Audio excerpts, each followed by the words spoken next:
Assalamualaikum warahmatullahi wabarakatuh. Pada kesempatan kali ini kita akan belajar tentang tema 2 subtema 3 kelas 4 sumber energi alternatif. Kita tahu semuanya bahwa sebagian besar energi yang kita gunakan berasal dari minyak bumi dan batu bara yang suatu saat akan habis jika penggunaannya tidak bijak. Minyak bumi dan batu bara adalah sumber energi yang tidak terbarukan, yang berarti sekali dipakai energi tersebut akan habis. Sedangkan kebutuhan manusia akan energi semakin lama semakin meningkat. Nah, salah satu cara menghematnya adalah menggunakan energi yang lain sebagai energi alternatif.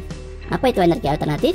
Yaitu energi yang digunakan untuk menggantikan bahan bakar fosil yang dimaksud, misalnya minyak bumi dan batu bara. Sumber energi alternatif ada dua macam, yaitu sumber energi yang dapat diperbarui dan sumber energi yang kekal. Sumber energi alternatif yang bersifat dapat diperbarui adalah bahan bakar biofuel yang berasal dari tumbuhan dan limbah pertanian. Nah, sedangkan sumber energi alternatif yang bersifat kekal itu contohnya matahari, angin, aliran air, panas bumi, dan gelombang laut. Kita bahas yang pertama, matahari. Matahari adalah sumber energi panas dan cahaya yang tidak akan pernah habis. Pemanfaatan energi matahari salah satunya adalah untuk pembangkit listrik tenaga surya. Yang kedua, angin. Angin adalah udara yang bergerak karena perbedaan tekanan. Energi pada angin dapat menggerakkan turbin sehingga menghasilkan energi listrik pada pembangkit listrik tenaga angin. Yang ketiga, aliran air. Sifat air mengalir dari tempat tinggi ke tempat yang rendah. Aliran air dapat menghasilkan energi. Energi air yang deras dapat menggerakkan turbin pada pembangkit listrik tenaga air. Yang keempat, panas bumi, yang sering disebut juga dengan geotermal. Energi panas dari dalam bumi dapat menghasilkan uap air panas yang menyambar ke udara. Uap air panas yang memancar dapat menggerakkan turbin sehingga memutar generator pembangkit listrik. Nah, ini digunakan untuk menghasilkan energi listrik pada pembangkit listrik tenaga panas bumi. Berikutnya yang kelima, gelombang laut.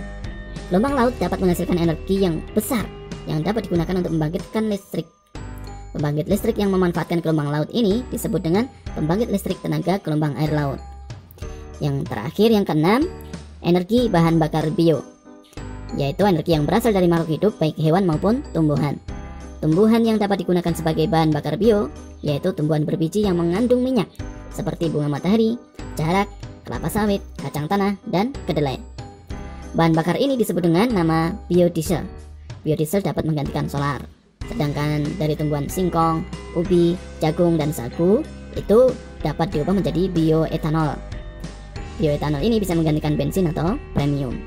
Nah, ada lagi bahan bakar dari kotoran hewan dengan bantuan bakteri. Ya, ini akan menghasilkan namanya gas metana. Bahan bakar dari gas metana ini disebut dengan biogas. Biogas itu sendiri dapat digunakan sebagai sumber energi panas pada kompor, juga bisa untuk bahan bakar kendaraan bermotor. Nah, demikian tadi pembahasan kita tentang sumber energi alternatif di tema 2 subtema 3 kelas 4. Semoga bermanfaat. Terima kasih.